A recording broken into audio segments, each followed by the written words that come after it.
Welcome to Jammin' with Jason Mefford, a show where we discuss topics relevant to chief audit executives and professionals in audit, risk, and compliance. We discuss the technical and soft skills needed to navigate the minefields of organizations. You hear best practices and practical advice for helping you advance your career, and we'll even talk about music, mindfulness, and psychology, because we can.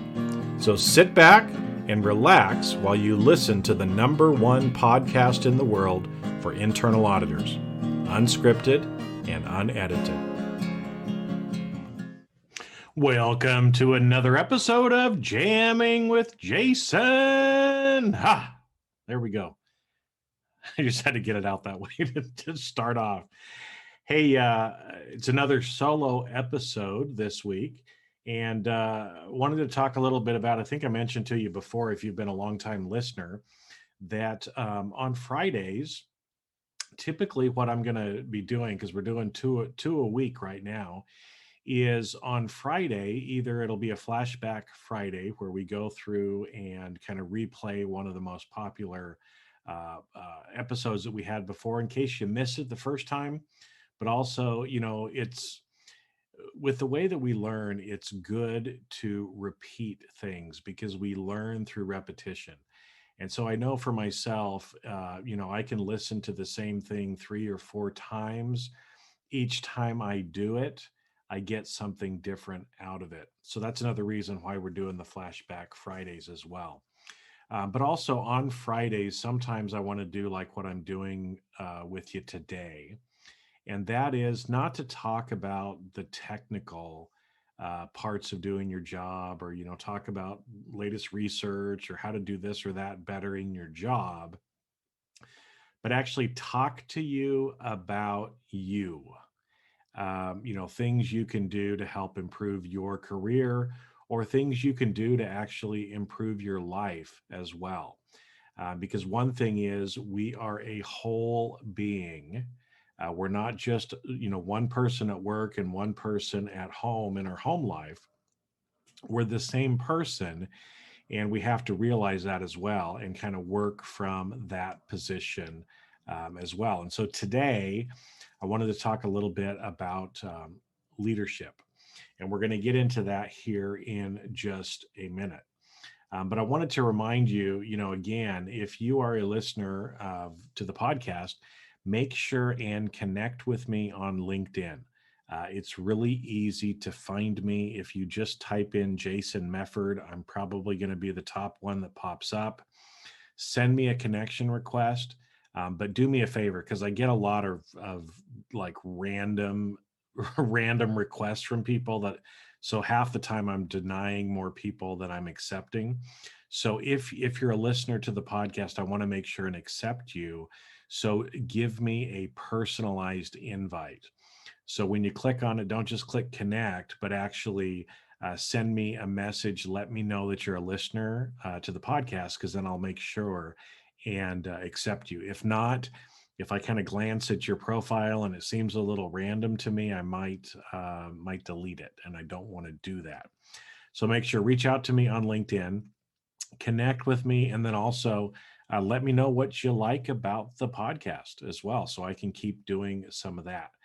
Now, I want to do a shout out. One of the people that did that for me, and Primariska Riantoni. I hope I said your name right. But they sent in a message to me and said, "Hi, Jason, it's nice to listen to your podcast. I'm frequently listening and learning about how to maintain relationships as a chief audit executive." So thank you, Primariska, for reaching out to me and letting me know that, because relationships are important, whether you're a chief audit executive or not. Relationships are very, very important.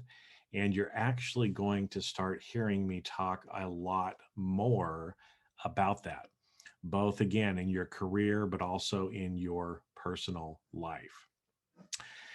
So today, what I wanted to talk about is, the title is, your title doesn't make you a leader. And I think, hopefully, I'm sure you're not actually thinking this, but I just want to kind of level set and remind us about the fact that whatever title you may have, that title doesn't make you a leader. What makes you a leader is the person that you are and the skills that you've actually developed to be able to be a leader. And we're going to go through and talk about some of those here today. But before we do that, I want to just kind of set the stage here, because I'm sure when you look at the title, it's like, okay, that's a little bit different, but what do you mean exactly, right? Because I think we all know that just because somebody has a title, that doesn't make them a leader.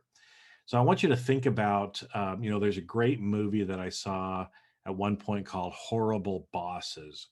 And, it was about these bosses that were just horrible to their employees. It was pretty funny. It was kind of a comedy. But, have you worked for a horrible boss? I'm guessing if you're like most people, you probably have. I know I have myself. There's been some people that I've worked for, did not respect them, did not listen to them, thought that they were a horrible human being in the way that they treated me and the way that they treated other people. Now, the issue and why we're talking about this today is I think again, you've probably had experiences of that in your life where you've worked with someone else, maybe a peer or a boss, that really wasn't a good leader. They didn't treat people respectfully, they didn't do the things that they were supposed to do. And it really kind of rubs on you. But the question that I want to ask is, but are you being a horrible boss? Okay. So I want you to think about that. Are you being a horrible boss? Because again, most of the people, that I've worked with that were horrible bosses, I don't think they thought they were. I think they thought they were doing the right thing, and it just came off that way to me. And so this is one of those, for a little bit of self-reflection is as we go through and talk about this, are you being as good as you could as a leader? Are there things that you can improve to be able to be maybe more respectful to other people? And we're going to talk a little bit about that here in just a minute as I keep going through here. But I realize, especially in our profession, we spend most of our time actually learning technical things. So technical, how to do our job, right? It's like going to trade school and learning how to be a mechanic. You just learn how to be a mechanic and kind of walk through the steps or do the processes. And so again, most people in internal audit, risk, compliance, that's really our educational background. And in fact, for most of the learning after our education, it's still so much on the technical areas. But I'll tell you, those things help you do your job at a certain level, but they don't help you move up in the organization. And they absolutely do not teach you or prepare you for when all of a sudden now you start leading other people.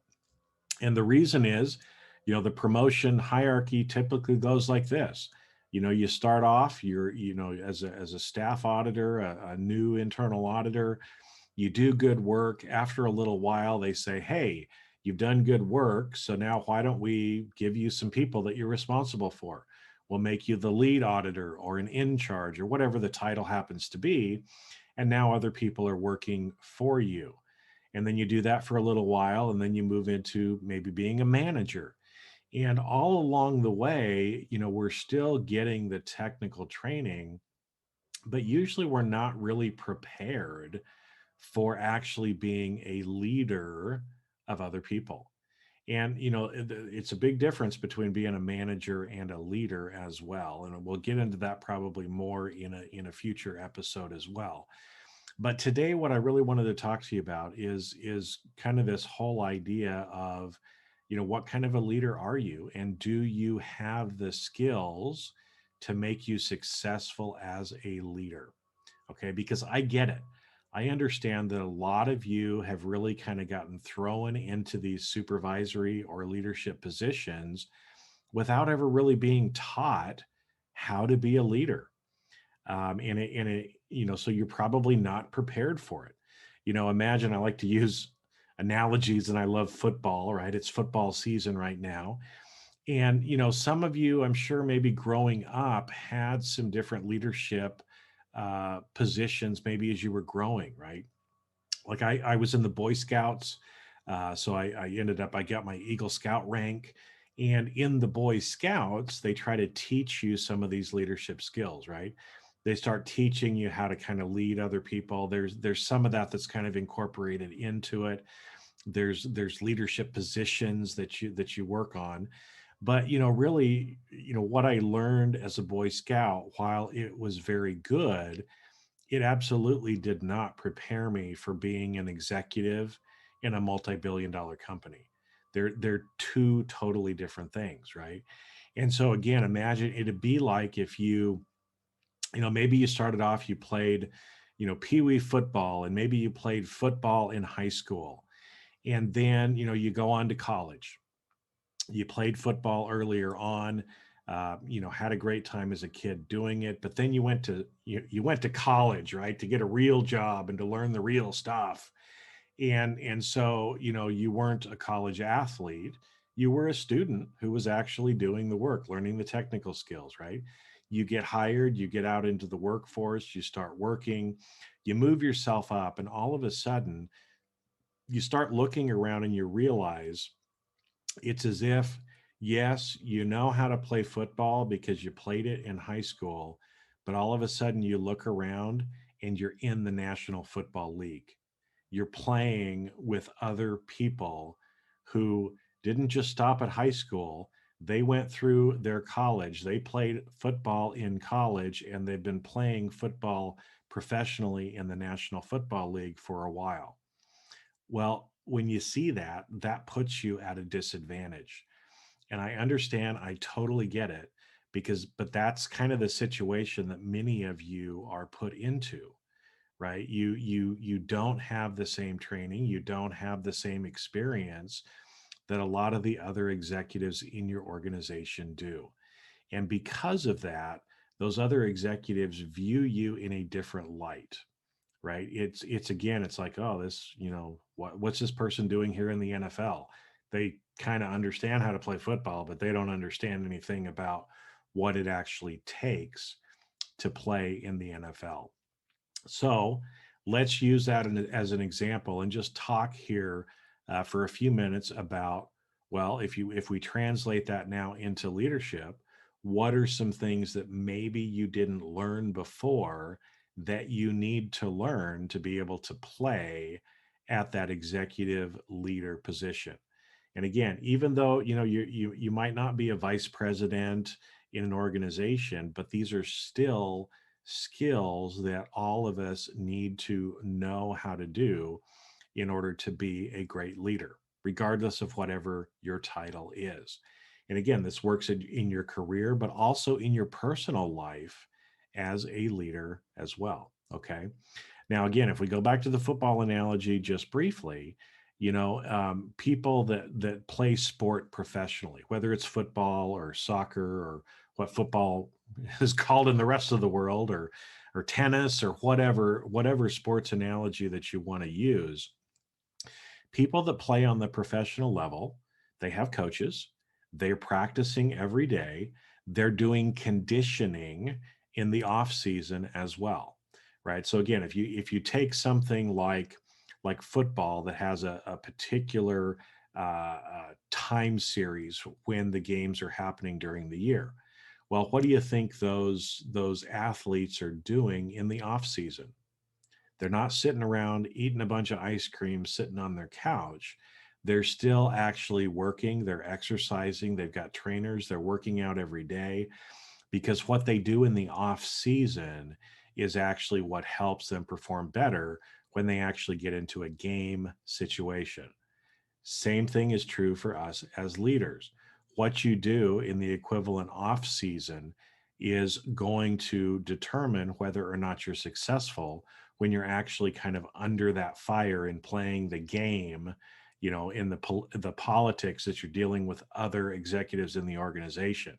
If you haven't prepared before you get into that political game, you're dead if the other person has done their work. Okay. And so this is why, one of the things that a lot of times we're missing is we're not actually regularly practicing these concepts and exercising, if you will, just like a professional athlete would do. We only address things when we have a problem. And again, when you have the problem, you should have done the pre-work, because you didn't do the pre-work. That's why you got the problem, or it's going to be much harder for you to get through the problem at that point. Okay. So one of the things, again, about being a leader is, hey, it's not just show up at game time and play the game. There's practice that you have to do before you're actually in a game situation. Okay. So that's one thing. Another thing is, what I teach as intuitive leadership. Okay. Now, what does that mean? Well, a lot of people are talking about emotional intelligence. I talk about emotional intelligence because it's important. But intuitive leadership is more than just emotional intelligence. Okay. And again, a lot of times when people are talking about emotional intelligence, they're usually focusing their efforts on the other person, where actually the most important focus is on yourself, right? In fact, four of the five different pillars that emotional intelligence is built on is about you. The last one is about recognizing and helping to manage emotions in other people. But again, the reason why I talk about intuitive leadership and use that is, there are emotional intelligence components with it. But one of the problems that ends up happening so much of the time is, like I said, either people use that to try to manipulate people, which is wrong, because manipulating people is not correct. People still have free choice. But the issue is, most of the time we get stuck in our head and we're doing thinking leadership instead of intuitive leadership. And so, what the intuitive leadership means is you're recognizing your emotions, you're understanding how to control your emotions, recognize those in other people, but you're able to get out of your head because you've actually practiced these things, and you don't have to think or overthink to be able to be decisive and make a decision. And you're using your whole brain, your whole body, in order to be a better leader. So that's one of the things, again, that most people are missing in being a good leader. And so again, when you think about some of those horrible bosses that you worked for, how many of them were really emotionally intelligent? Could they control themselves? Probably not. If they were angry and would yell and scream at you, they didn't know how to actually control themselves. Okay, they couldn't, manage their own emotions. How are they going to manage the emotions of their team? Okay. Another one, neural influence.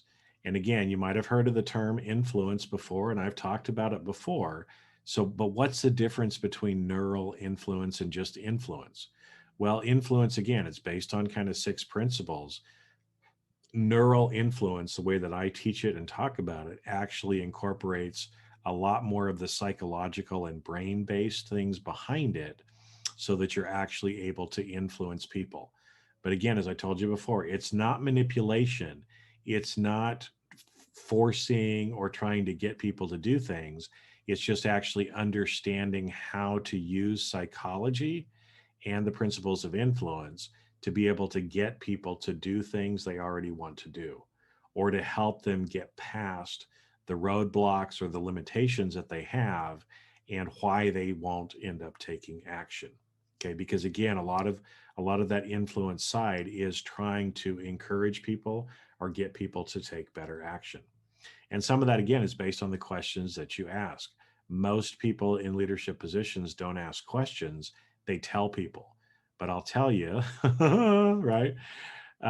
When you're better at actually asking questions instead of telling people, when you learn the skills of how to do this with neural influence, the resistance goes away, because you ask a question and people realize already what it is that they need to do, and they start moving that way without you having to, provide motivation and try to kick them in the butt to get them to do it.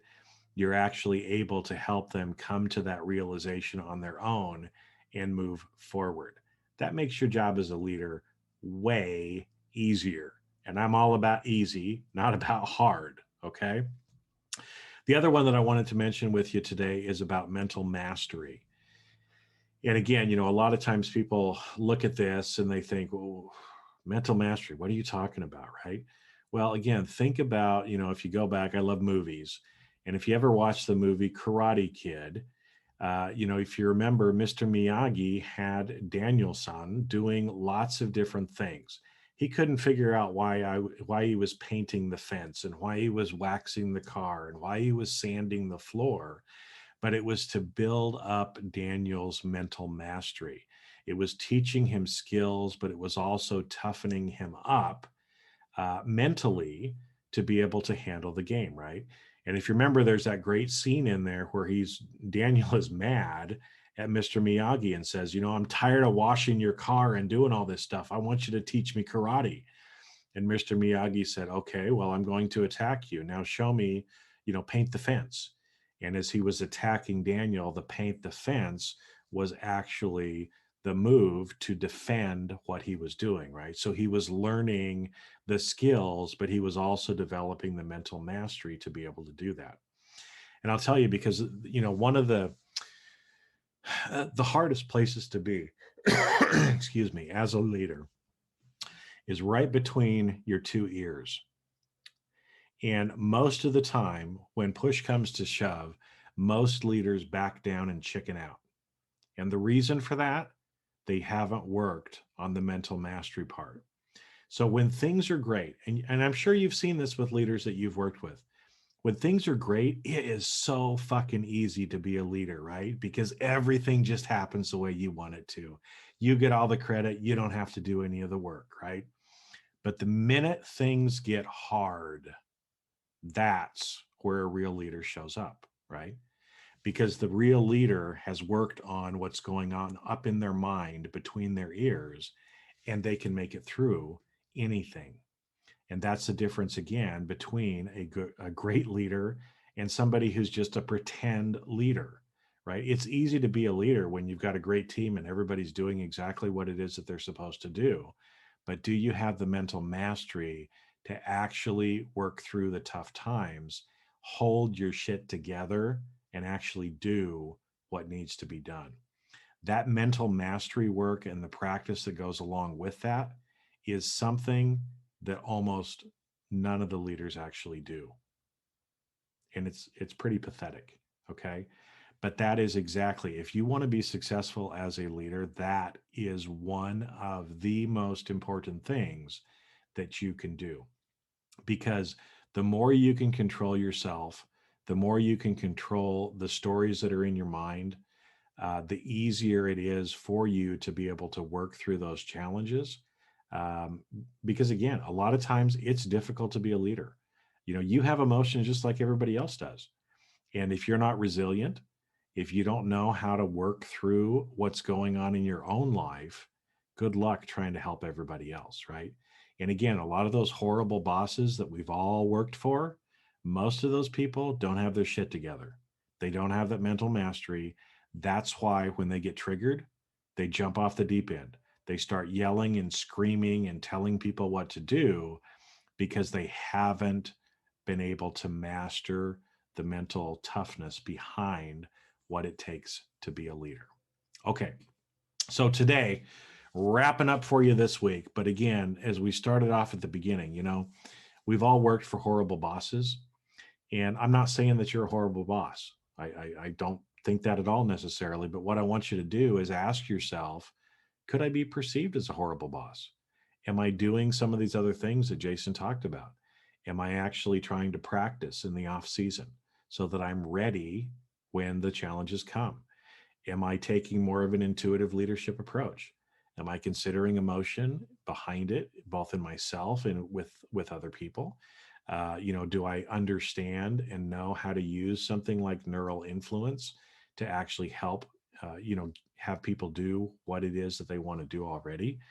And do you really have that mental mastery to be able to make you that kind of a leader that can push through the tough times as well. If you don't, again, I'm going to be talking more about this because I will tell you, having been around for a long time, your technical skills will get you by for a while. But it's these things that I'm talking about today that's going to be able to take you for the rest of your career and the rest of your life as well. The technical only gets you so far. And if you don't know how to do the rest of this, your life is really hard, because it's hard to be a leader if you don't have the skills and the conditioning necessary to be able to play the game of being a leader, right? So again, going back to our sports analogy, if you're not doing your cardio, then how are you going to be on the football field running up and down and not be winded? You have to do the cardio. You have to do the strength training. You have to do the agility training. You have to learn the plays. You have to be able to anticipate the strategy of the other team, right? These are all things that you have to do to be able to prepare for the game. And there's a lot of things like this too related to leadership. But don't worry, I'm here to help you. In fact, again, the Briefing Leadership Program is one of those things that actually goes through and teaches these kind of things. But I'm here to help because, again, as I've told you, these are the things that will make the biggest impact, make your job easy. Because, again, I'm all about easy instead of hard. Okay. So with that, my friends, I'm going to wrap up for this week, and I will catch you on a future episode. So again, go out this week and just think, what's one thing that you can do different to be a better boss this week and actually make it better for the people that actually work for you and with you. And with that, I will see you on the next episode. Take care, my friends. And that's a wrap. Thanks for listening to today's episode of Jamming with Jason. Keep on rocking in the audit world. Have a great rest of your day, and I'll catch you later on the next show. If you'd like to earn continuing professional education for listening to today's episode, head on over to C-Risk Academy at ondemand.criskacademy.com.